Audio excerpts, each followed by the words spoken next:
बालक नानक को अक्सर उनके पिता गाय भैंस चराने जंगल में भेज देते थे।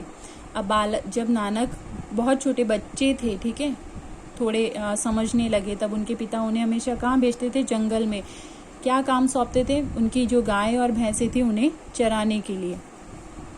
एक दिन उन्होंने पशुओं को खुला छोड़ दिया। एक दिन उन्होंने क्या किया? जो पशु उनके पास थे, गाय भैंस, उन्हें उन्होंने वहां पर ले जाकर जंगल में खुला छोड़ दिया, उन पर निगरानी नहीं रखी। और स्वयं अपने साथी मर्दाना, उनके फ्रेंड का नाम क्या था? मर्दाना, जिसके साथ, साथी इट मीन जिसके साथ वो हमेशा जाते थे, एक पेड़ के नीचे बैठ ईश्वर का ध्यान करने लगे। ईश्वर, ठीक है, उन्हें गाय भैंसों को खुला छोड़ दिया, उन पर ध्यान नहीं रख रहे। दूसरी चीज उन्होंने क्या की? एक पेड़ के नीचे बैठकर अपने दोस्त के साथ क्या करने लगे? ईश्वर का नाम ध्यान करने लगे। पास में ही किसानों के खेत थे जिनमें फसलें लहलहा रही थी।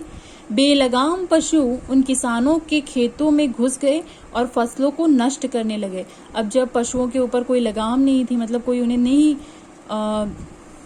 ध्यान रख रहा था, तो पशु कहाँ घुस जाते हैं? किसानों के खेतों में घुस जाते हैं और वहां पर जो उनकी फसलें थी, जो तैयार हो चुकी थी, उन्हें उन्होंने क्या किया? नष्ट कर दिया। बेलगाम, बेलगाम का मतलब होता है जिस पर किसी का कंट्रोल ना हो, ठीक है।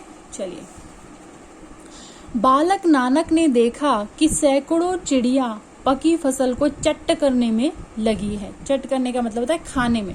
बहुत सारी चिड़िया थी वहां पर, पकी हुई फसल थी, तो वो उसे क्या करती है? खाने लगती है। उन्हें रोकने वाले किसान भी पास में नहीं थे, और अब जब यहाँ पर किसान नहीं है तो उन्हें रोकेगा कौन? चिड़ियों का चहचहाना देखकर नानक उस अद्भुत दृश्य में खो गए और बोल पड़े। यहाँ पर अद्भुत का मतलब होता है अद्भुत नजारा, जिसे देखकर आप एकदम मंत्रमुग्ध हो जाएं, अनोखा, जो ऐसा आपने कभी पहले देखा ना हो। राम की चिड़िया राम के खेत, खा लो चिड़िया भर भर पेट। इट मीन्स ये जो चिड़िया है वो भी ईश्वर की बनाई हुई है। राम इट मीन्स ईश्वर। राम के खेत, ये जो खेत हैं वो भी ईश्वर की देन है।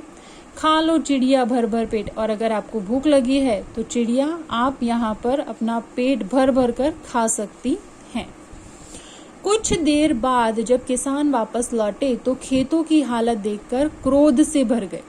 उन्हें बहुत गुस्सा आया क्योंकि पूरी फसल नष्ट हो चुकी थी, पशुओं ने पूरी फसल को नष्ट कर दिया था, और गाय भैंसों को लठ मारने लगे। लठ इट मीन्स डंडा मारकर खेतों से भगाने लगे।